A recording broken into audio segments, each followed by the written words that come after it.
नमस्कार, मी अयारा. आपण पाहता 24/7 माझा महाराष्ट्र न्यूज. परभणी जिंतूर रोडवर दिनांक 16 मे 2025 रोजी ॲपे ऑटो आणि दुचाकीचा अपघात झाला. या अपघातात 5 जण गंभीर जखमी झाले असून एकाचा मृत्यू झाला. परभणी जिंतूर रोडवर धर्मापुरी जवळील पुलावर हा अपघात झाला. दुचाकीवरील अशोक मुकुंदराव शिंदे या युवकाचा मृत्यू झाला. अशोक मुकुंदराव शिंदे वय 35 वर्ष, राहणार कुंभारी, तालुका सेलू, जिल्हा परभणी. दुचाकी MH22 EV 1102 वरील एकाचा ॲपे ऑटो MH22 4610 मधील 4 जण गंभीर जखमी झाले आहेत. जखमींना उपचारासाठी परभणी येथील शासकीय रुग्णालयात दाखल करण्यात आले आहे. परभणी जिल्ह्यातील ताडकळस या गावात अल्पभूधारक शेतकऱ्याने विषारी द्रव्य प्राशन करून आत्महत्या केली. दिनांक 16 मे 2025 रोजी दुपारी 12 वाजेच्या सुमारास त्यांचा मृत्यू झाला. कोंडिबा माणिकराव होनमने असे आत्महत्या केलेल्या शेतकऱ्याचे नाव असून वय 60 वर्ष आहे. कोंडिबा होनमने यांनी 2 वर्षापूर्वी महाराष्ट्र ग्रामीण बँकेकडून 1 लाख रुपयाचे कर्ज घेतले होते. शेतातील नापिकीमुळे कर्ज फेडणे होत नव्हते. नेहमी या विवंचनेत राहत असून शेवटी हताश होऊन कोंडिबा होनमने यांनी टोकाचे पाऊल उचलले. त्यांनी दिनांक 14 मे रोजी सकाळी 8च्या सुमारास विषारी द्रव्य प्राशन केले.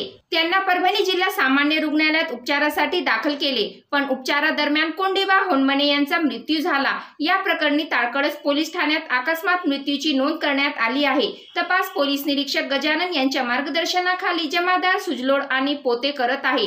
कोंडिबा होनमने यांची पत्नी, 2 मुले, 4 मुलगी, सुना, नातवंडे असा परिवार आहे. शेतकऱ्यांची परिस्थिती सुधारणार तर कधी? शासन केवळ आश्वासनेच देणार का, असा प्रश्न उपस्थित होत आहे. शेतकरी आत्महत्यावरती अनेक वेळा चर्चा झाली आहे. आयोग नेमले आहे, योजनाही जाहीर झाली, पण शेतकऱ्यांसाठी जाहीर केलेली मदत देखील त्यांच्यापर्यंत पोहोचत नाही.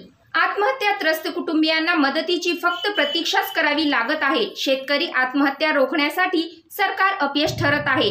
नैसर्गिक आपत्ती, उत्पादकतेवर होणारा परिणाम, हंगामा पिकात मिळणारा कमी भाव, खर्चापेक्षा उत्पन्न कमी, बँकेचे कर्ज अशा विविध कारणांमुळे शेतकरी आत्महत्या करत आहे. मात्र सरकार फक्त आश्वासनच देत आहे.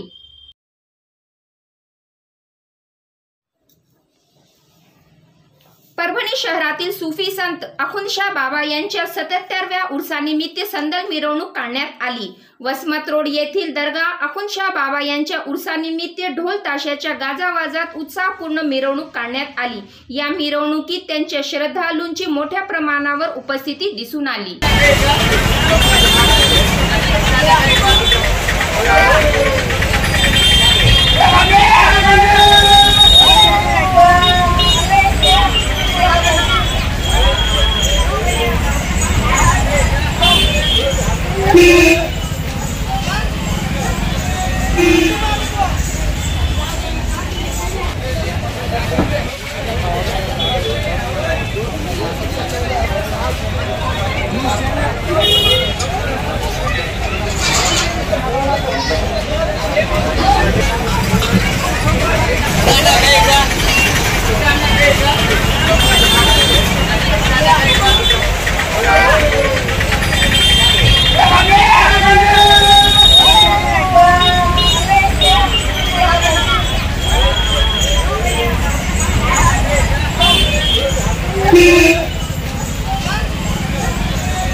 दिनांक 16 मे 2025 रोजी हवामान खात्यानुसार प्रादेशिक हवामान केंद्र मुंबई येथून प्राप्त झालेल्या अंदाजानुसार पुढील 3 ते 4 तासात धाराशिव, परभणी, नांदेड, जालना, बीड व छत्रपती संभाजीनगर जिल्ह्यात तुरळक ठिकाणी वादळी वारा, मेघगर्जना, विजांचा कडकडाट, वाऱ्याचा वेग अधिक ताशी 30 ते 40 किलोमीटर राहून हलक्या स्वरूपाच्या पावसाची शक्यता आहे.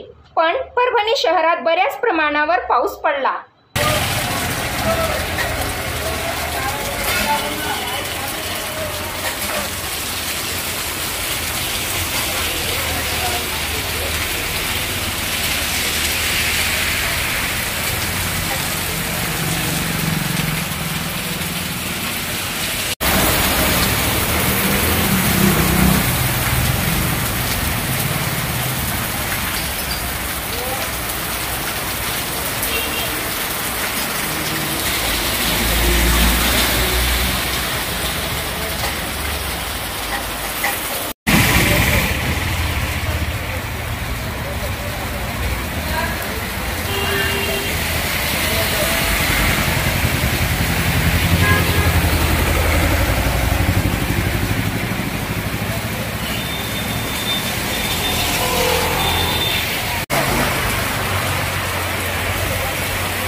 आपण पाहता 24/7 माझा महाराष्ट्र न्यूज परभणी। आपण जर पहिल्यांदाच आमचं न्यूज चॅनल पाहत असाल तर सर्वप्रथम आमच्या चॅनलला सबस्क्राइब करा, घंटीचं बटन अवश्य दाबा, लाईक करा, शेअर करा आणि हो कमेंट करायला विसरू नका।